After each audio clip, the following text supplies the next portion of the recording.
The Mayo Experience. Mayo Experience. Mayo Experience. Mayo Experience. Experience. Welcome to the Pat Mayo Experience Fantasy Football 2020 rankings update and all of the latest training camp news so we can overreact to everything. I mean, this is the most meaningful time of year when reporters are guessing things about people at practice after 2 days of practice. We got injuries, we got news, we have some updated situations, and maybe some mid-round picks, because everyone focuses on the first 2 rounds, first 3 rounds. You know, are you going 0 RB? You're drafting all the RBs. I mean, you're probably already made up that decision. And if you want to get more insight to that, like the rankings themselves, which are updated, by the way, hit the description of this video or podcast. You can find the entire Pat Mayo Experience 2020 Fantasy Football Rankings and Draft Kit. We go deep on strategy, player profiles, everything like that. Completely free down there. The links will just pass you around to where you need to go. Also, if you want to continue watching the Pat Mayo Experience on YouTube for the football season and everything else that we do, whether it be UFC picks, golf picks, football breakdowns, fantasy betting, DraftKings, and otherwise, you need to subscribe to the Mayo Media Network YouTube page. The link to that is in the description. That is where the Pat Mayo Experience will be during football season and beyond. Hopefully beyond, if I make it through football season this time around. But if you're used to watching the Pat Mayo Experience, that is where you will find it going forward for in-season content. So please do me a favor and go subscribe to that now. Videos will be launching momentarily up on that channel. You don't want to miss out and be like, hey, where's the Pat Mayo Experience? It's gone. Probably for better in your life because you won't have shitty picks anymore. But if you enjoyed the show, hey, Mayo Media Network, go subscribe right now. Remember to smash the like button to the video. And in the comment section, you tell me where you would rank AJ Green this year. Wide receiver, half-point PPR. What receiver do you have him ranked as? And rate the audio podcast 5 stars, please. That would really help out the show. Joining me on the line, a guy who is going to be on the Pat Mayo Experience every week during football season as we debate our rankings from theathletic.com. It's Jake Ciely. What's up? Oh, what's going on? You say the bad picks, and all I see is these guys raking in the money in the golf, the stuff that you've been doing. So I'm kind of jealous of them. It's been, since the COVID hiatus has ended in golf, we've been making a lot of money. I now think that I will donate it all back during football season because that's normally what I do. I know I want to get involved, but I'm worried that I'm just going to curse all your picks because like the 3 or 4 times I tried last year, I straight read everything you put out. And 2 of my guys would always miss the cut. All 3 or 4 times I played. Yeah, see, it's the outright betting winners that we're hitting, not necessarily the DraftKings stuff. See, I don't have that in Virginia, unfortunately. Hopefully. Go petition your congressman or senator. And you can we're supposed to be getting a casino like 2022 or something, supposedly. Sweet. That'll be like 2040. Especially, yeah, if anybody's ever been to Virginia, that's how things work around here, not to mention the government in general. So, yeah, it'll be a long time. All right, so we spoke last week. We updated the rankings. I don't really have many changes as no huge guys were injured, but I want to run through all of the training camp news that's happened as of the recording of this. I mean, players are back to full pads and practices, and like everyone got hurt because that's what's going to happen. Especially these Trubisky, #1 quarterback. Didn't you see that sick throw that he had? I had just like the Josh Allen and I like the Sam Darnold. Like Jets fans reacted really positively to the news. Like Sam Darnold shreds the defense in practice. Like yeah, because the Jets have like the shittiest defense in the league. I mean, that's exactly what I was thinking too when I saw that with the Chris Herndon throw, right? Yeah, it was just like, he's just tearing him up. I was like, I would first of all hope that he could overtake his own defense, let alone with their half running defenses anyway. Like seriously, we do this every year, Pat. We sit there, and I say we as like the fantasy football world just because we're so excited for it. Like I tweeted this out earlier. I said July 1st through August 15th, we're like, hey, remember preseason training camps, they don't mean that much. And then August 16th has, oh my God, you see who's running with the ones? Did you see that catch he made? Oh my God. This feels different to those only because we've had no preseason. We've had nothing. Guys are actually back at practice. We're getting news. It actually feels like football is here for the first time. Which that's good. Yes. Yeah, it feels awesome. Like I'm like getting super psyched for football season now, which I will not be psyched after like week 2. And I'm like, I'm working like 90-hour weeks. This is horrible. I just want to sit back and enjoy some fucking football. But either way, I know it's coming. I want to get to this news. And we got a ton of news items. If you hit the show description, you want to jump to the news item to hear us talk about it, then hey, feel free to go do that. Remember, smash the like button, subscribe to the Mayo Media Network as well. Item number 1, AJ Green. tweaked his hamstring during practice and watched the rest of the session from the sidelines. He's sidelined again today. Also, Higgins is sidelined with a hamstring injury. What do you make about this with AJ Green? Are you concerned at all? I'm not concerned. I'm actually not surprised or concerned with many of these injuries like hamstrings or calves or anything like lower half soft tissue type of stuff. Look, these guys, you just mentioned it. We've been waiting so long for these people to be able to be on the field, be able to practice, be with their teammates. They're starting to run, get out there. I mean, just look at baseball. And I think people are going to immediately think I'm going to get scary with it, but I'm not. But like, look at all the injuries with the pitchers. Look at all the injuries with the hitters. Look at how many people are just getting hurt in baseball. But they had no preseason. It's essentially when they came back, they had a very quick turnaround to get back ramped up. It wasn't a full spring training, and now people are getting hurt. We still have plenty of time. This would be preseason for the NFL. There's still 3.5 more weeks to go. They're holding them out as precautions. Like, this just kind of happens. This is why the preseason, why some of the NFL was pushing back. Like, even some of the players were saying, like, at least give us a game or two. It's not they want paychecks from the preseason. It's just there needs to be that ramp up of, hey, I've been working out on the side, but it's a lot different when you start running. If anybody's played a sport, it's different, and you always forget about like how it feels to have your hips or anything like that. So I'm not worried about AJ Green. Higgins is a different story. Like, his has nothing to do with injury. I was just kind of off on him as a rookie in general. So if, let's say, there is a world out there where Higgins is just kind of out for a while and, he's a second round pick, we don't know what his role was going to be anyway. We had kind of written him off for this year as a fantasy contributor. Does that mean Auden Tate steps in? Because Tyler Boyd, I would guess, remains relatively unaffected by any of this. His role is going to be his role. I would guess Auden Tate's the next man up. Does this mean more targets potentially for CJ Secret of the Uzama? Or who the hell was their other guy? Drew Sample? John Ross. You're forgetting John Ross. So it'd be John. Like, isn't John Ross like? Isn't he on like the COVID protocol right now? I don't know if he is or if he's not, but I don't think that. I don't know. Here, I'll check real quick. I'm pretty sure John Ross is fine. I thought that was a few weeks ago, and now he's back.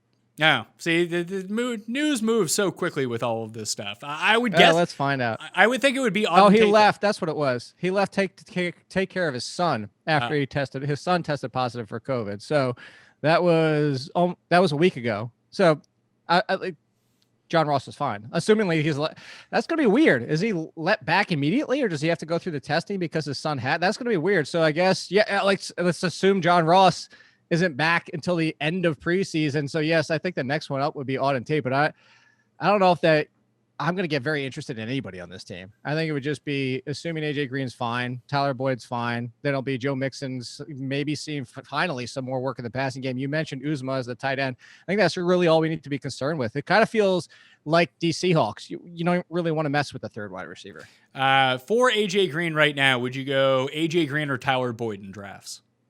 I would go AJ Green, but it's closer than some people might think. Actually, I could just tell you, I have him 26 and 31. Would you go Stefon Diggs or AJ Green? I would still go AJ Green. I understand the concerns of the health. Here's the thing: at 26, I don't know. I might have made the joke to you before, but it's not even a joke. It's just true. I feel like AJ Green at 26 is either going to be too high or too low. Like, that's not going to be his final ranking. Like, I just don't see a season where he plays 16 games and he puts up wide receiver 26 numbers. It's like he plays a full season, he's 90% of what he used to be, and he's wide receiver 14. Or he plays 16 games, and I'm not even saying missing time for injury. He plays 16 games, and he's just not the guy we used to know. He barely played over the past 2 seasons, and he finishes as wide receiver 40. So I kind of feel like 26 is just the middle ground between the two, and that it bakes in some of the risk. So I would still take AJ Green, but if you wanted to go Diggs is definitely the safer route, even playing with Josh Allen. I would go with Stefon Diggs there. I think his ceiling is actually higher. I think people are sleeping on Diggs, Josh Allen to Diggs, the combo. Could be looking real nice. I think listen, if Sam Darnold can rip up the Jets D, what are Josh Allen and Stefon Diggs going to do? Do you remember what Josh Allen threw for last year? In terms of what? Like percentage-wise? Yardage. No, yardage and touchdowns. There's 3,000 and change and 20 touchdowns. He has to make a big jump. Yeah, now he has to. He had Cole Beasley, Dawson. He is the one who knocks, and he had John Brown. Now he has Stefon Diggs, who's like a legit top 10 talent in the league. How many more touchdowns or yards are you going to give Josh Allen just because of Stefon Diggs? Now 503. That's a little aggressive, I think. I see. I don't think so. I think I want to be aggressive with someone like Stefan Diggs. Hey, Everyone's and down that's on him. fine. I will take the upside. That's fine. I was just going off what your statement is the fact that I don't see Stefan Diggs having a higher ceiling. Like, I think if you get peak AJ Green and peak Stefan Diggs, peak AJ Green is still better than Stefan Diggs. Oh, I don't know about that. I think Diggs is ready to be unleashed. We'll see about that, though. Would you go AJ Green or Cortland Sutton? Because I would actually take AJ Green in this spot. I would take Sutton. I think Sutton's getting too much hate. Okay, Everybody's just looking for reasons to push Marvin him down. Yeah, we don't need the extra. You just pick the fucking guy. You got Marvin Jones or You AJ just gave Green. me extra. Marvin Jones or AJ Green. AJ Green, but I don't care if you want to go with Marvin Jones, especially now that Hawkinson news. Yeah, I would go with Marvin Jones in the spot. All right, next news item. DeAndre Hopkins has missed the Cardinals' last 2 practices with a hamstring injury. Again, this is one of these, he's coming in cold, running at full speed, tweaks his hamstring a little bit. Any worries? No, that's just the same thing. It's just the AJ Green news. And I'm even less concerned, even though he's switching teams, I'm less concerned than it comes to AJ Green because AJ Green has the injury history over the past 2 years. DeAndre Hopkins is still going to be, I'm slightly higher than you are on him, but I don't still have him inside my top 3 or 4. Or was it reversed? You still have him? I forget. Who's higher on him? You are. Am I? Yeah. Okay, so I have DeAndre Hopkins at wide receiver 5. I'm not moving him. Yeah, I have him at wide receiver 7 or 8, I believe. I have him in like that far. back. I have him in that like mix with like Allen Robinson, Adam Thielen, Robert Woods, Chris Godwin, like that tier of receiver. I don't have him on the elevated tier, obviously with Adams and Thomas and Julio, like that type of guy. Next, I would actually agree with you, but he starts the next tier for me. Yeah, okay. I have him in the middle of that tier. We got some Browns news. Kevin Stefanski has confirmed that Nick Chubb is in the league's concussion protocol already. He also said that Jarvis Landry is, quote, progressing nicely in return from the pup before the start of practice, and he looks ahead of his 6 to 8 month timetable that he was given in February for his hip problem. They're hoping he's going to be ready for week 1. Are you dropping Chubb at all because of this news? No, not at all. If anything, this just keeps Nick Chubb from suffering a leg injury in practice. I just don't want to see his ankle busted up or anything like that. I'm fine with Nick Chubb. They already said that he'll clear way before the season starts. And like I said, if anything, I'd rather running backs sit out. Like running backs, I'm not that concerned with, especially running backs on their same team that aren't even rookies or switch teams or anything like that. So no concern there. I mean, I was more down on Chubb anyway, because I think that's going to be a 60-40 split with Kareem Hunt. Obviously, he'll get all the goal line touches, but do absolutely nothing in the passing game. So I think that keeps him away from like the guys that you want to take in the first round. I have him as like 17th overall, which means I'm just not getting any Nick Chubb. Hopefully that doesn't come back to bite me in the ass. But Jarvis Landry, I had ranked as if he was going to play by like week 2 if he plays in week 1. Even bigger bonus for me. I really like Jarvis Landry this year. Yeah, I think Jarvis Landry is a perfect wide receiver 3. And that's what it usually is. And he's got the upside where he usually ends up finishing as a wide receiver 2.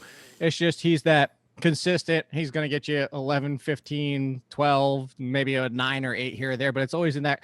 It's basically Le'Veon Bell of wide receivers, where though Le'Veon Bell looks like he could take an even step further back this year, Jarvis Landry just continues to do that every single week. He's just that consistent. You plug him in and you can just feel good about those numbers every single week. I would tend to agree. All right, next one. Doug the Pug Peterson, said that Miles Sanders would be, quote, the guy in the Philadelphia backfield this season. Does that hurt our shares of Boston Scott? Or do we think this is going to be like, would you go 85-15, 80-20, 75-25? Like what's the split that you think happens for Miles Sanders here? I would say 80-15 and then 5 somebody else. I do, or maybe even 75. Miles Sanders, I think, look, somebody asked me in the comment, like, you have Miles Sanders at number, what do I have? 7. It's like, why so high? I'm like, well, from the middle point of last year through the end of the season, he was RB6. So there's actually one spot behind that. And that's with what Boston Scott did towards the end of the year. That's with everything that was going on now. Of course, we hope their passing game is better. But the thing is about Doug Peterson is he hasn't had a Miles Sanders for all these years. Like we keep saying, he doesn't use a bell count. And that's true because he's never really had somebody of Miles Sanders' talent. But he did towards the end of last year. And he still had his new Darren Sproles and Boston Scott. Like you said, I still am with you. I think we've been talking about him a lot. Is basically like that James White PPR RB3 value. And that's very valuable. I don't think he's going to go away either. But that doesn't hurt Miles Sanders because he was doing that with him towards the end of the year. I think if anything, the biggest concern you have in the passing game is hurting Boston Scott. So Miles Sanders still solidly inside my top 10. Miles Sanders or Derrick Henry?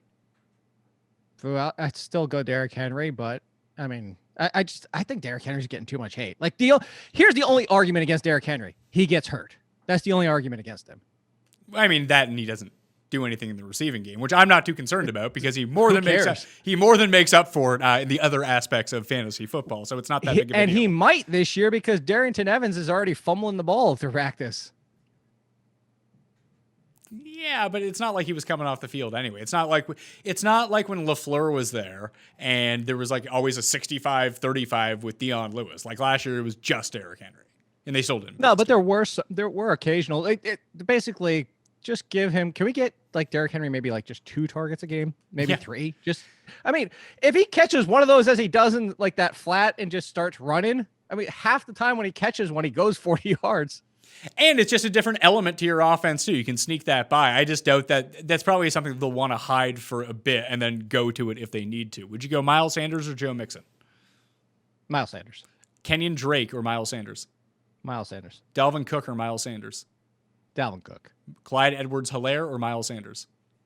I want both. I have them back to back. I have Miles Sanders one spot in front of him. Here's the argument. Somebody asked, that's another one. Somebody asked me, like, you love Clyde Edwards-Helaire. How do you have Miles Sanders in front of him? Miles Sanders proved it. He's just done it. Yeah, and he is somebody, as much as I keep saying Clyde Edwards-Helaire doesn't need to be a bell cow to be productive and have top 5 upside, similar to Jamal Charles in his heydays. Like, how many times did Jamal Charles carry the ball 20 times? It wasn't that frequently. All that being said, Clyde Edwards-Helaire is a rookie. He hasn't shown it to us yet, which I'm not using the argument he hasn't played it down in the NFL. I hate that argument. But we know what Miles Sanders is. We just saw what Miles Sanders is, and we know he's going to get that use. All the questions of the upside for Edwards-Helaire have been taken out for Miles Sanders, and that's why I have him one spot in front of Edwards-Helaire. In my overall rankings, I have Devontae Adams at 6, Derrick Henry, Miles Sanders, Kenyon Drake, Dalvin Cook, Clyde Edwards-Helaire, Julio Jones, Joe Mixon, Leonard Fournette. That's how You're too low on Cook. Okay. And then I won't draft Dalvin Cook. I can still win without Dalvin Cook. Trust me. Next. Yeah, that's fine. Next news item.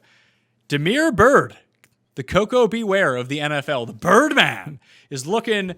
He's the most consistently flashing early in Patriots camp. Now, he was a former Panther, so he does have a connection with Cam Newton. Also, Jeff Howe reports that Sony Michel on his foot is no sure thing to be ready for week 1, and that second-year running back Damien Harris is getting a, quote, heavy workload early in camp. Would this make you want to draft Damiere Byrd? Because the answer is probably no. It's no. It's not. We need N'Keal Harry to be hurt or completely out of the equation. Same thing with Julian Edelman, and Julian Edelman's still there. And like what? All of a sudden, like Mohamed Sanu looks fine. It's because it's Mohamed Sanu. Like, what do you think? Mohamed Sanu is out there giving 150% to try and make the roster. Mohamed Sanu might be the second best wide receiver on this team behind Edelman and past N'Keal Harry. Heck, yeah, I mean, the way that Julian Edelman looked at times last year, Sanu might be better than him at this point in their careers. Like Damiere Byrd brings an element, I will say. He brings that deep speed threat, but that's as a wide receiver 4. We see a lot of teams have that as their wide. Now I'm talking fantasy. I'm just talking about as a number 4 on an NFL team. He'll be out there. He'll be on the team. He'll be relevant for like 1 or 2 DK weeks, that's probably where your appeal comes from. But no, the news that I'm most interested in here, again, is Damien Harris, who I continue to say was a good late round dart throw. Everybody cooled off when they signed Lamar Miller. But Lamar Miller, I mean, he might not be healthy for week 1. Like, it's a weird signing. Like, I don't know why they did that without the other options that are out there. But, I mean, I think that Damien Harris is still worth taking a 14th rounder on.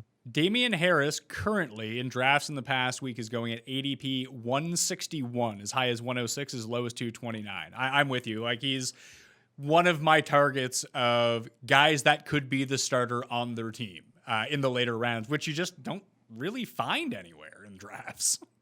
No, you don't. And that's, I go back to what you and I talked about in your last show. And I said, everybody last year was scared for Sony Michel's value because they drafted Damien Harris.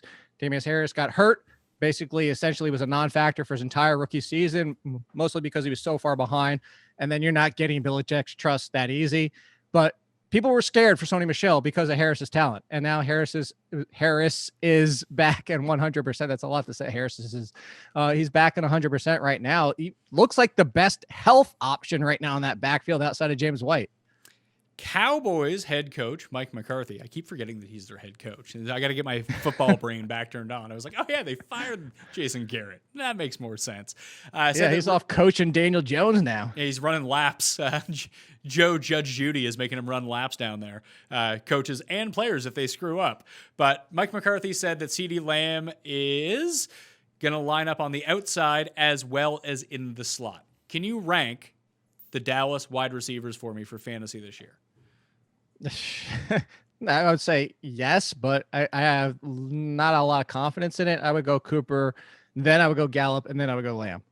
If you told me at the end of the season Lamb was the best one, I'd be mildly shocked. If you told me that Amari Cooper was the worst and Lamb was second and Gallup was number one, I'd be less than, I'd be slightly shocked. It's just, I think all of them are great options. I kind of have been steering away from this to what I've told you before, buy the cake, not the icing. I'm buying Dak Prescott. I'm not trying to screw around with these wide receivers because of the cost.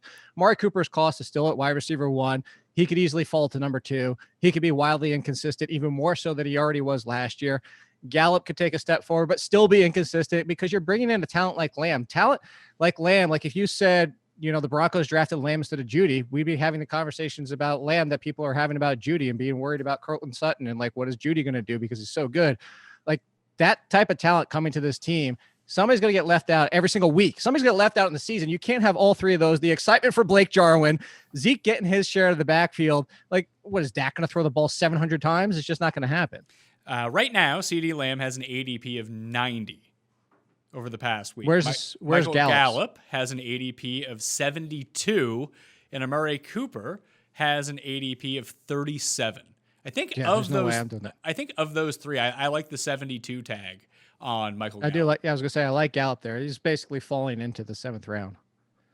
Which I'm surprised it's all the CeeDee Lamb effect, obviously, of him being. Oh, yeah, because before the NFL draft, if you were doing the way early drafts and the best balls and stuff like that, Gallup was going in like the 5th round. He was going as one of the top. I would say he was going inside the top 18 at least for wide receivers. Bill O'Brien at Texans practice said it shouldn't be too much longer before Kenny Stills is available to practice. Now, we've been drafting Randall Cobb, you and I, only because he's pretty good, for one thing, and he's not as old as people may think that he is. And then you have Brendan Cooks, and then you have Will Fuller, guys that are perpetually banged up, and then all of a sudden a huge market share could just go to Randall Cobb. Does the same idea apply to Kenny Stills? Yeah, I'm completely off of Kenny Stills. I didn't even know what the report was. I thought you were going to finish the sentence with say available for trade because it's Bill O'Brien. But when it comes to Randall Cobb, take Kenny Stills, take Brendan Cooks, take Will Fuller. What is the one dimension of their game that they don't have? It's Randall Cobb. Randall Cobb's role is set. Randall Cobb is something Deshaun Watson has looked for time and again. It's why Kiki QT was a thing for a while. He likes the over the middle. He likes the safety valve. He likes the guy that can sometimes get, especially with that offensive line, the guy that can break free quicker. And sometimes those are routes outside when you have speed like Fuller and Brandon Cooks. But again, you and I keep drafting him because I think there's a better than zero chance is what people like to say. I think there's a better than a 33% chance that Randall Cobb leads this team in receptions because, again, his role is not filled by any of those other 3 wide receivers. Broncos news. This is a fun one. And it plays to what I thought already, so I'm not changing my ranks. I have Melvin Gordon very low. But Broncos running back Melvin Gordon said he's having a hard time adjusting to the altitude in Denver in his first training camp with the team. Also, Phillip Lindsay has apparently added 10 pounds of muscle this offseason. And just for you, DeAndre Hamilton, your guy, has been repped with first team offense at training camp so far. First team reps. Yeah, first, I'm taking that. I would love DeAndre Hamilton to still be a thing, that. But they drafted Jerry Jeudy. Even if there wasn't the KJ Hamler, which people are going bananas over that one play in practice, again, against his own teammate.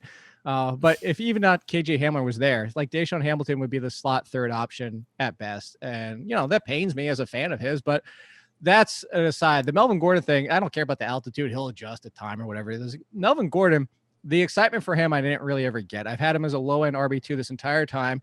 it's funny that everybody talks about like the metric people, and they always want to say, well, if you look at it as yards after contact, he's running between the tackles, it's all kind of pedestrian. He's in the middle of the pack. He's good, but not great. But and then they sign him and bring him in. And what Phillip Lindsay has done the past 2 years, and all of a sudden everybody's like, oh, it's all Melvin Gordon. Phillip Lindsay's not going to be a factor.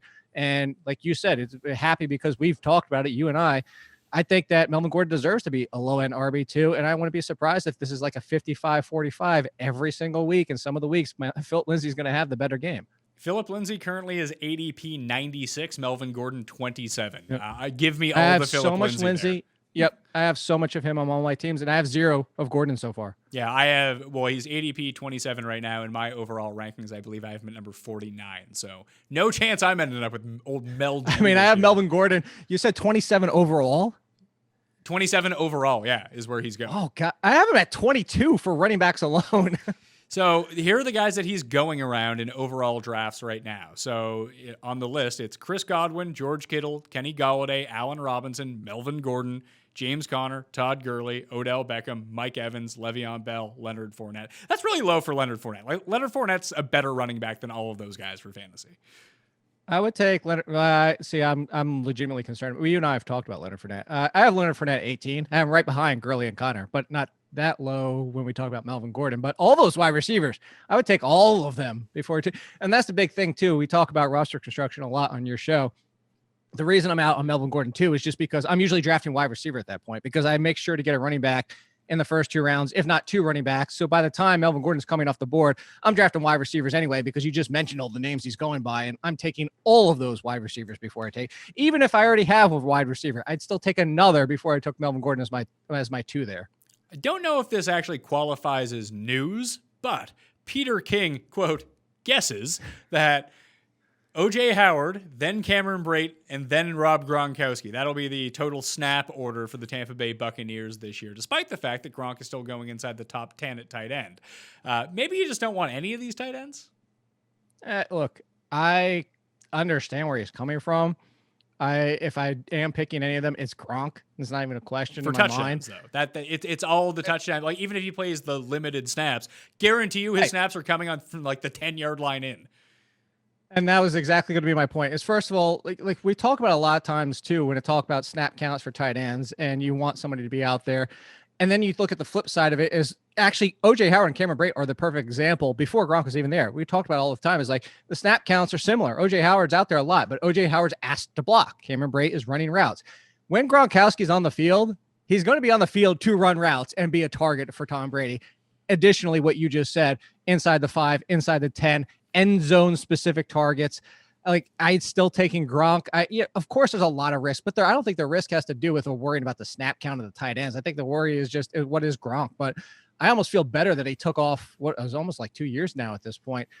Like he was playing through so many injuries towards the end that if Gronk is just 90%, but 100% healthy and 90% of what he used to be, he's still going to be a top 10, 12 tight end at worst. And I think that he lost the WWE like anywhere title, so he's no longer in danger. Oh yeah, that was a long time ago. He finally gave that I up. was initially worried that he'd be like running open to the end zone, then all of a sudden like boom, John Cena out of the stands, just tackling him. John Cena is basically retired at this. It would be R-Truth at this point. Don't know who that is, but we'll continue to stick with the Bucks here. Bruce Arians says that Justin Watson is making a push to be the number 3 receiver in Tampa, and that Chris Godwin would potentially just remain in the slot, Julian Edelman style, in this Bucks offense. I continue to think that Godwin is probably the most viable play on the Buccaneers by a pretty huge margin. I'm not as big on the Bucks as everyone else is, but if people are buying in to how great this offense is going to be, I mean, why wouldn't you want Justin Watson wide receiver 3? Because I don't know that you're going to see a lot of 3 wide. That's my concern. I think that you're going to see, to go back to the Patriots, remember Gronkowski and Aaron Hernandez days? I think you're going to see. I Men in Black that out of my life. Someone was like Aaron Hernandez, and then that was it. Fair enough. But I think that we could see like a lot of that kind of offense, a lot of 12. And I think that not necessarily maybe their base set, but I think a lot of it. And I don't know how much 3 wide we're going to see, where it's just now we're talking snap counts do matter when we talk about wide receivers. I don't think this is going to be like the Rams or anybody like that. Or actually, the Rams, we know they changed towards the end of the year, and that's a perfect example of a concern there. Like towards the end of the year, Cooper Kupp started coming off the field, switching out with Josh Reynolds, and they were running a lot of 2 tight ends, and then Everett got hurt and it kind of switched back a little bit. But the point being here is who's the 4 best options on the team? It's obviously Evans, Dylon, and Dylon, because they spit hot fire. Yes. Yeah, exactly. And Watson's still bad. Like everybody was all. Remember the draft, the NFL draft? Remember people going bananas when they drafted Tyler Johnson? Like, can we chill out? Like, first of all, he has to beat him. Scotty Miller's still in the mix. If somebody wins the number 3 role, maybe in a deeper league, and I'm talking more than 16 rounds, I'll take a flyer. But I honestly don't think the 3rd wide receiver is going to have that much value. Would you take Ronald Jones or Keyshawn Vaughn right now if you were drafting? I would take Ronald Jones. So one of the things, like Bruce Arians has lied to us before. There's no question there. How about this? Ronald Jones, ADP 61 right now, and Keyshawn Vaughn is 111. Do you think that there's that big of a 50 draft spots of a gap between them? I think there could be. Okay. As of today, I wouldn't draft them that far apart, but I do see where Keyshawn Vaughn is very, like, almost not, I don't want to say insignificant, but rarely used as a rookie, because his biggest skill is the passing game and pass blocking. But if Ronald Jones has taken a step forward at all, like he's been saying, he's been working every single day to get better there. LaShawn McCoy, not always the best pass blocker, but he's possibly better than like what they've been dealing with last year, that being Ronald Jones. And then Ogumba Wale, still, despite being kind of a journeyman before last year, is still in the mix. I could see where Vaughn gets completely left out as a rookie. But to your point, I think that Vaughn's still worth taking a little bit earlier. All right, so I got some Jets news. Bunch of Jets news, actually. Did I sign off for Tim to come on? And yeah, it's not even just Sam Darnold kind of hits open receivers against no defense. Not even like same as the Josh Allen clips. Like they're still overthrowing guys and no one's around them. But the Jets' offensive quote plan, if there is a plan, is to lessen Le'Veon Bell's workload by utilizing more Frank Gore. That sounds like a success. Jets wide receiver Vincent Smith, one of the best ways you could ever spell Vincent, will undergo core muscle surgery. Denzel Mimsy, is already out with a hamstring problem, so they had to sign Chris Hogan. And you know when you're in like season 13 of your Madden, like you start off your franchise and you're into like season 13, they start giving you random draft picks. Apparently the Jets have someone named Jeff Smith on their team, who I assume is like, that's your 7th round pick in year 13 of Madden. I could see that. Actually, look, I'm not going to lie. I had to look up Jeff Smith. I did not cover him for any of my rookie prospect drafts for over the past couple of years. I didn't know who Jeff Smith was. But all that being said, I think nobody really has to worry about Jeff Smith. They're depth signings at this point. I was actually surprised anybody was still interested in Chris Hogan. Like I kind of thought he was done career wise. Man, he's 7'11". He's open 24/7. Come on now. But like this is good news for Crowder and Herndon, right? And Perriman, I guess.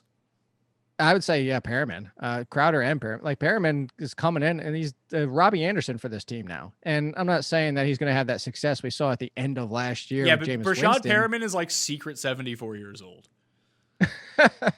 Are we still going off that one picture from like 5 years ago? Yeah, when he was 22 and had no hairline. Yeah, it started back here with he's Greg Oden. He's like secret 20. He's like a Cuban baseball player. That's certainly. Oh, that was El Duque, Orlando Hernandez. They came out and found out he was actually like 5 years older than what he said. Yeah, same as Miguel Tejada. Oh yeah, I forgot. Yeah, him too. Wow. In any case, like it's what we've been saying about Jamison Crowder. Jamison Crowder is for everybody that loves Terry McLaurin. Jamison Crowder is essentially the same thing if he plays 16 games because it's a questionable offense. It's a questionable passing game. It's questionable quarterback play, despite all the Jets fans wanting to rant and rave about how good Sam Darnold looks. But it's the number one in targets, and he plays they both play a very similar game. Rashard Perriman will have value, but the good thing about this is that, Rashard Perriman might be able to open things up more than Steve Sims, who's kind of small for the, I almost said the old name, but the football team. And then, I mean, it doesn't even sound like Antonio Gandy-Golden's in the starting lineup right now. It's Dontrell Inman. We're gonna get to them. They're next on the news. Sorry, I didn't know that was on the list. I was just throwing it out for comparison to the Jets. All right, well, let's get to that news item then. So we have a few Washington Footballs items. So the Washington Footballs have activated QB Alex Smith from the PUP list. I actually love to see Alex Smith make a comeback. It'd be a great story. Also, Ian Rappaport reports that Bryce Love, Brother Love, is looking, quote, really good at training camp and should be a factor in the Washington football's backfield. And then Steve Sims and Dontrell Inman are working alongside Scorin McLaurin as the football's starting wide receivers in Tuesday's practice. Also of note, Antonio Gibson, quote, could fill the role, end quote, that Washington had planned for Darius Guice. I don't see that whatsoever. I don't see it to that volume because what they had planned for Darius Guice was to be their bell cow, to be their answer at running back and get 20 touches every single game because of the talent he had. That was the plan. Tony Gibson will never step into that. And Bryce Love, I wonder if he looks like Christian McCaffrey. I'm assuming that he does to this team because they had like 7 players that look like Christian McCaffrey out there. You know my fondness of Bryce Love. Let's pull back the curtain here on this whole like draft process and let's go back 2 years. If Bryce Love came out of Stanford before he got hurt, didn't return for his final season, he would have been a first-round pick, or it was rumored to be a first-round pick. Then he gets hurt, so he slides down, and Washington drafts him last year while hurt with the plans for him to be the new Chris Thompson. Well, that's a different regime. So I can be on Bryce Love, but also be concerned that, maybe Ron Rivera doesn't care because he doesn't have any ties to him. He is the one that drafted Antonio Gibson. He is the one that signed Peyton Barber. So I think that Bryce Love could have some upside, and I would definitely take a chance on him in super deep leagues. But I don't know if, as much as I like the guy, I don't even know if I draft him in the standard 16-team league. I think the real role here is Antonio Gibson, but it's going to be involved with Adrian Peterson. Adrian Peterson's going to be basically, I think, kind of like what we saw from Frank Gore last year. Yeah, Adrian Peterson right now is going as pick 145. That's 40 spots behind Antonio Gibson. So Adrian Peterson probably the play here. Steve Sims is going 197. I wouldn't hate a roll of the dice on Steve Sims. Like if that's your last round pick, I think you could do worse. I have a lot of Steve Sims. Steve Sims played well towards the end of last year too, when Dwayne Haskins started to turn the corner a little bit. And but what if it's Alex Smith now? I'm conflicted because I believe in Dwayne Haskins and I want to take a step forward at the same time. The Alex Smith revival career story would just be amazing. So maybe Alex Smith can end up somewhere else. Maybe somebody else's quarterback can get hurt and he can kind of pull like a Ryan Tannehill last year, but get traded for it. But in any case, Steve Sims will have value. Steve Sims is the number 2. Not everybody's team is constructed where you have a big outside threat like Antonio Gandy-Golden to be their number 2. I'm not that worried about Inman. We've seen Inman attempted at times. But Inman, correct me if I'm wrong, wasn't Inman out of the league and then the Chargers brought him back after all their injuries last year? I just remember playing him at $3,000 on DraftKings when he was on the Colts last year. Maybe that was 2 years Or maybe ago. That's what it was. He was off the Chargers and out of the league and then the Colts brought him back. I don't know. I feel like every gone. year he just pops up and he's on a team and he's like somehow the number 1 receiver But I because feel everyone's like- hurt on a team. And exactly, but I feel like it's always he's on the street and like somebody brings him back into the league. That's what I feel like. Somebody in the comments will correct us. I mean, you can read those. Everyone knows that I don't read those. Subscribe to Mayo Media Network in the description of this video and podcast, the new YouTube channel that will have the Pat Mayo Experience on it. Maybe I'll read the comments over there. Who knows? Once videos start going up. But sub now. Don't forget. You don't want to miss out. Be like, where's the Pat Mayo Experience? I remember Pat told me it's somewhere else, but now I forget. Maybe it doesn't exist anymore. These are the types of things that I'm expecting to hear in like 2 weeks' time. 49ers news. Kyle Shanahan I found the answer. What? Do you want the answer? Yes. On Inman? So he signed by the Patriots, released before the season started, then signed with the Chargers. They let him go on November 25th after being put on the injury reserve on October 2nd, but came back to the Colts on December 10th somehow. So we were all after right. being on the injury reserve. Yeah, so they did work. It was both of them. All right. 49ers news. Shanahan says that Deebo Samuel and his foot have a chance of playing in week 1, but, quote, don't count on it. I'm not going to count on that. So beyond that, Jalen Hurd probably out for the season with an ACL tear. So he's off the board. That sucks. The Mercury News says that Trent Taylor is going to be the 49ers' number 1 slot option, which might make him a more valuable commodity than Brandon Ayuk at this point. And the order of the 49ers running back rotation at the first practice was Mostert, Colonel Mostert, Tevin Coleman, Jerick McKinnon, Jeff Wilson, and Jermichael Hasty. They've also signed Tavon Austin and J.J. Nelson. Lots going on in San Francisco right now. too much going on. I joked about this on our podcast, and I said, wouldn't it be amazing if he turns Tavon Austin into like an amazing running back? Like, because that's what Shanahan does. He just turns everybody good in the running back situation. And maybe that's what Tavon Austin's been miscast his entire career. But look, the running back situation, we've done this enough. Like, Mostert is the guy. Mostert could probably also burn you because Mostert's just straight up going too high. He's going number 47 in drafts. That is ahead of someone like DJ Chark. Give me Chark 100 times out of 100. And I completely agree with you, but there are and maybe it's because it's industry drafts, or maybe, we'll see this swing once more people are drafting. But I got Mostert for the same price as DeAndre Swift and cheaper than Matt Breida in an auction that I just recently did. And I got Mostert. This is my first 2 shares of Mostert because mostly I want nothing to do with this backfield, just like you. I got him in like the 6th or the 7th round of a 14-teamer. Again, it's not that I really want to, but at that point, now that risk is cooked into the price and you don't have to worry as much. But if it was Tevin Coleman at the end of the year, wouldn't be a shock to any of us. The wide receiver situation, you mentioned it, is Trent Taylor out of the slot. Seems like it has some value. I still would go Ayuk. Ayuk has better all-around ability, but he is a rookie. He is stepping into a role where you have to look at it and say, all right, who's going to get the number 1 corner attention? Well, it's going to be Ayuk. And maybe they flip that corner over to Kittle and kind of treat him that fashion like we've seen some teams do before. And then that could open up Ayuk a little bit. But to your point, like, Taylor might be the safer, the volume guy, because he's not going to get the number 1 attention. He's not going to draw the covers that Kittle's going to get. And he can just kind of like run around, not unchecked, but essentially like the weakest coverage. Mostert's going ahead of David Montgomery, too. I don't like Montgomery, but I would definitely take Montgomery ahead of Mostert. I would take Mostert, but I don't think. How far is he going in front of him? 5 picks. It's still, yeah. And they're all going ahead of Terry McLaurin, which is just insanity. Well, then that's the wide receiver versus running back discussion. But yeah, I would. But even so, just take good players. Take a good player instead of like a guy who might not play half the time. Just take good players. Yeah, but I would take Mostert. I would take Mostert over. I would take him over Melvin Gordon. Yeah, I can see that. I mean, in this situation, just take Lindsay instead of Gordon and take like Jarek instead of Mostert. Maybe Jarek just turns out to be healthy and fine. Well, if you could take, Jarek is basically essentially free. But here's the upside of Mostert, Pat. Like, if he is the lead option, and I know this is a big if with Shanahan, if he's the lead option for just 15 of the 16 games, he's going to probably be inside the top 12. Sure. No, I agree with you with that. I think that situation unfolding is a very low probability. Which do you think is more likely, that Phillip Lindsay leads the backfield for the Broncos, or Mostert ends up as the most valuable 49ers running back? Lindsay leads the Broncos backfield. Okay.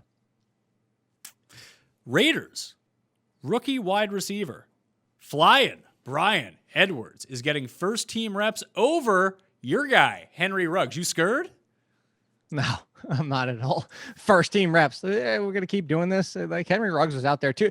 Just a week ago, everybody was showing the highlight catch of Ruggs in the end zone saying, oh, he doesn't only run deep routes. That was last week, Jake. No one cares anymore. If it didn't happen today, then I don't care. No, look, the good thing about this is they essentially might have 2 rookies as their 1 and 2, because the Bryan Edwards, here's the thing too, is Henry Ruggs and Bryan Edwards, guess what? Aren't the same receiver. They're not even the same skill set. They completely, complement each other. They have different names. I know they're not the same guy. That is true. Bryan Edwards does sound more like that late round pick in Madden than Henry Ruggs does. That is factual. I will give you that.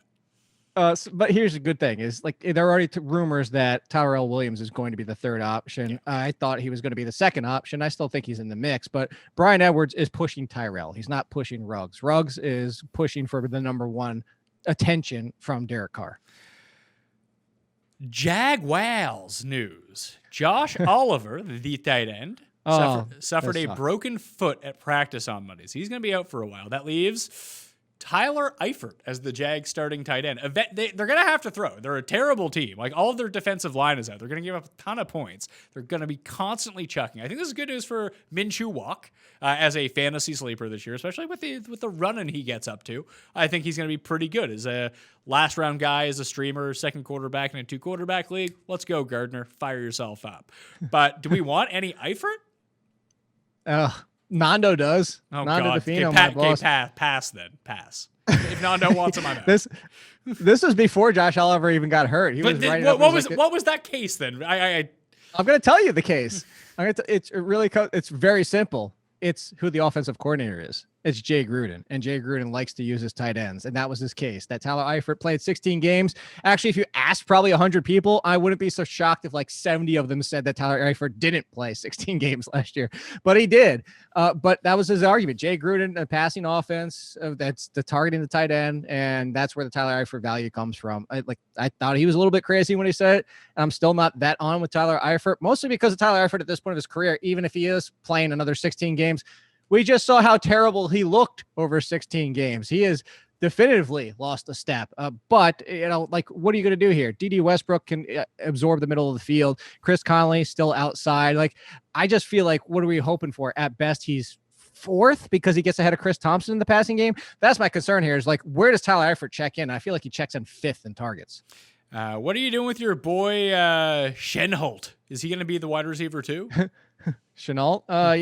Look, I don't know if he'll be the wide receiver 2 in the passing game. I actually don't think he will be to start, but I think he might be in touches because they've already talked about manufacturing him touches at the back, like Deebo Samuel. I think that's the usage you could see for Chenault as a rookie. And at that point, he would be the number 2 value on this team.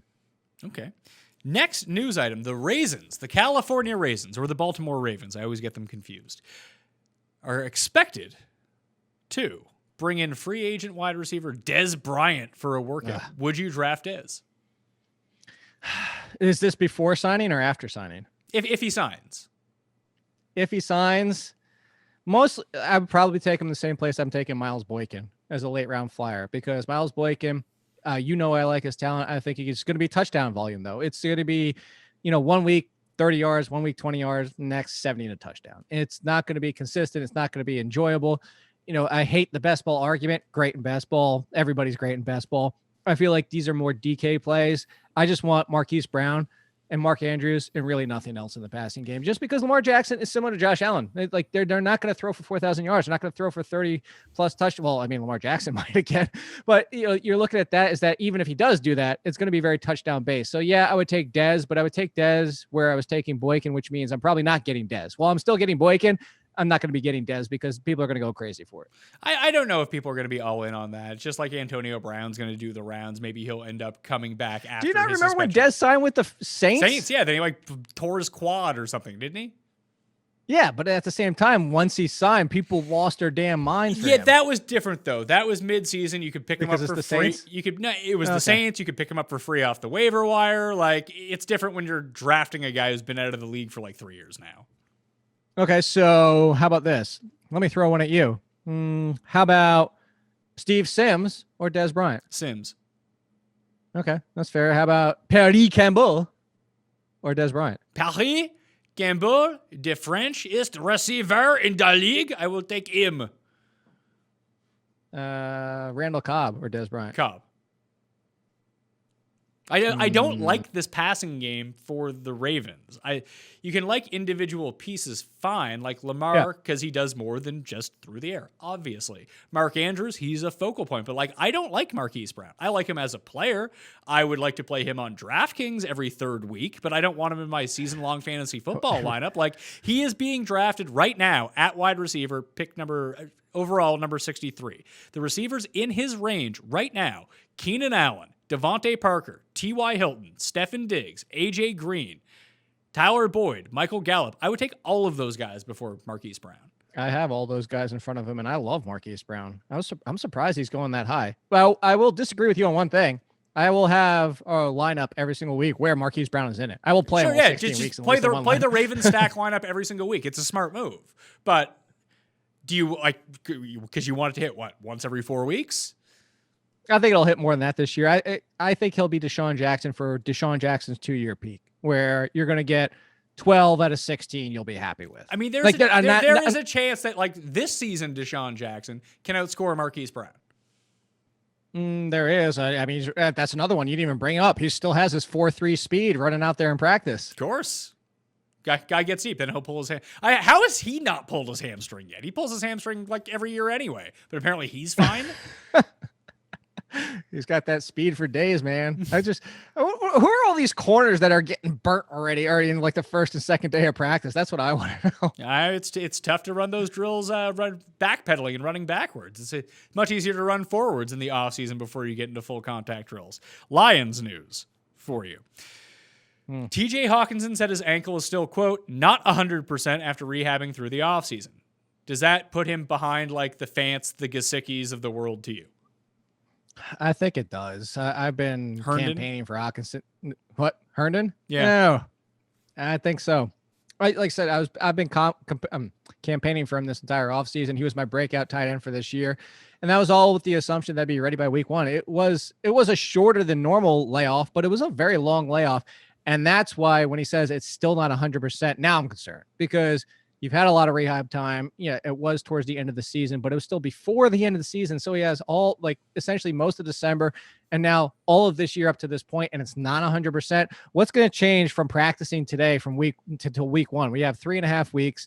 He's out there trying to practice and he's not, because it's not like, I just don't see how it gets better. So as much as I still think he has top 10 upside, if he was healthy, I just think that now, I would take all of those guys, including Chris Herndon, who people wanted to draft as a top 10 tight end last year and then missed the season. And I think this kind of boosts Danny Amendola back up a little bit. Not that I'm excited for him, but again, a deep flyer in Danny Amendola if you just need that wide receiver depth. The other running back news out of Detroit are 3 pieces, maybe 4 pieces if we really break it down. Kerryon Johnson was spotted in a knee brace at training camp. It's been said, it, quote, remains to be seen how DeAndre Swift fits into this offense. Also, Wes Hillis cut, Jonathan Williams signed by the Lions. So which means Jonathan Williams and Bo Scarborough are going to be like the 2 best running backs in Detroit this year. That's my conclusion from all of this. What I took away from this is I hope enough people overlook the Kerryon Johnson news and continue to overlook it because it didn't seem like it got a lot of attention. I have a ton of DeAndre Swift, and I'm going to continue to have a ton of DeAndre Swift. I keep saying this whole argument about Jonathan Taylor, that this Jonathan Taylor could be this year's Miles Sanders. I actually would take DeAndre Swift before I took Jonathan Taylor because I think he has the quicker, clearer path to being the lead option in that backfield. Everybody's scared of Matt Patricia. I am. But Matt Patricia, but Matt Patricia used Kerryon Johnson when Kerryon Johnson was healthy. Matt Patricia tried to make Bo Scarborough a thing, but similar to Doug Peterson, he had Bo Scarborough and other pieces of junk back, Ty Johnson, all these pieces of garbage back there that he's been trying to make things. It's not that Matt Patricia is going to come out week 1 with all 5 of these guys healthy and be like, yes, every single one of them is getting 20% of the touches. Not, like, give him an option like DeAndre Swift, he's going to use them. Is it going to be 20 times every single week? No, that's not who DeAndre Swift is anyway. But you give him 15 to 18 every single week, DeAndre Swift is going to be an RB2, and I have a ton of them right now. All right, next news item. Saints left guard Andrus Peat suffered a broken thumb, is considered questionable for week 1. We do know that a big part of the Saints offense is how strong their offensive line is. Peat, one of the better guards in the league. Would this worry you for Kamara at all? So I was looking and I pulled it up. It looks like they would slide in Cesar Ruiz, who they drafted, who was thought of highly at guard if Pete is out for week 1. So I'm not that concerned, honestly, because we're not talking about potential Pro Bowler to like the dredges of the Bengals and the Giants. Like that's the thing. So as long as Ruiz is the prospect who he's supposed to be, and I guess hopefully somebody covering the Saints starts to give us some good news that Ruiz looks like he's ready to start already and can handle the guard position from day 1. But if they're starting to throw out questions and maybe another one gets hurt, then I'll be concerned. As of today, I'm not yet. I have 2 final news items, and you can tell me whether you care or you do not care about these. The Miami Herald considers Chester Rogers the leading candidate for the slot receiver job after Albert Wilson and someone else opted out. Who the hell was it? Opted out? Oh, Alan Hearns. Alan Hearns, that's right. Yeah. They've opted out, so now it's Chester Rogers season.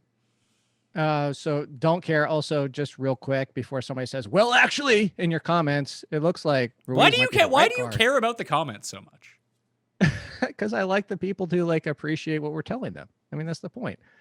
Anyway, sounds like Ruiz might be a starter anyway at right guard. So that might change everything. So then I might be mildly concerned to go back to that. But now for this, I have zero concern about this because I don't care who the wide receiver 3 is. This is going to be funneled, and it's going to be perfectly funneled for fantasy because it's going to be Parker, Williams, and Gesicki, and we're all going to be happy. Don't even waste your time racking your brain over who the third wide receiver is. Last news item from training camp that we can overreact to. Cordero Patterson is in meetings with the running backs, not the wide receivers during training camp, according to the NFL Network. Is this going to take time? Should we just draft him as the RB1 in Chicago? No, but this goes back to what you were saying before about David Montgomery. It should lead you a little bit concerned about that because he was used last year, and Tariq Cohen's still going to be involved in the passing game. I would say this hurts Ice Cream Cohen more than anyone. No, it's more the fact that David Montgomery's not going to touch the ball 20 times every single week. Like unless he's going to do it in the carry department, he's not going to be as heavily involved in the passing game as I guess here's a good comparison. Everybody likes to complain about Joe Mixon, and Joe Mixon only sees maybe 3 targets, maybe 3-4 a game. That's kind of David Montgomery. He might see 2 or 3 per game targets. He's going to have to do it all in the running game. The problem with David Montgomery is he's not as elusive as Joe Mixon, and you could argue he's not in as good offense. Maybe Nick Foles wakes this offense up, but at the same time, the Bengals offense is a little bit more explosive at this point, and especially what we're assuming with Joe Burrow. It's Mixon versus Montgomery, similar usage. Joe Mixon's a much better running back. That's why I'm concerned about David Montgomery. Yeah, I think I like the comparison, but they're not going nearly around each other. No. Like, they're not. I was just saying, you're getting the discount on Montgomery because everyone thinks he sucks.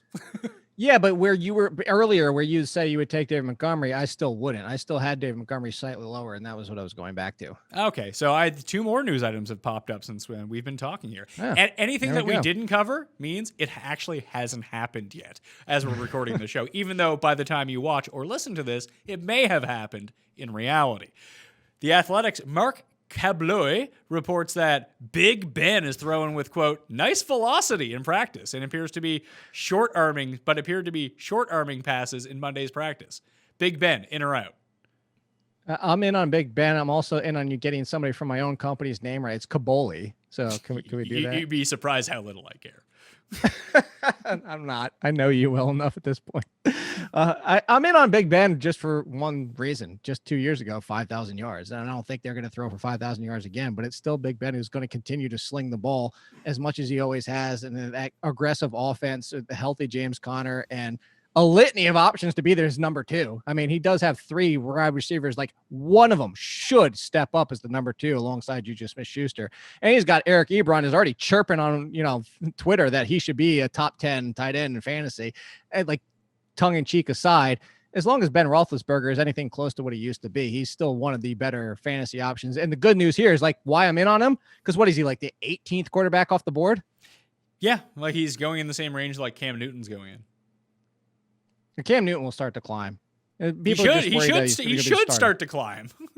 He should be alongside like the low end QB1s. Yeah, I completely agree. Like, take running. Here's a tip for fantasy in case you didn't know: take running quarterbacks. It's funny you said that. The fantasy pros asked me to do the underrated quarterback, and I said all non-running quarterbacks, and they're like, "Well, we need one name." I was like, "No, all non-running quarterback. Like any quarterback that doesn't run is overrated." I was just about to make a joke, but I've decided not to do that. Josh Reynolds, Rams play-by-play analyst JB Long noted Josh Reynolds has been a steady number 3 receiver ahead of Van Johnson at the start of camp. Do we care about this? Van Jefferson? Yeah. Van Jefferson, we don't care. Yeah. I can't even be bothered to read his name properly.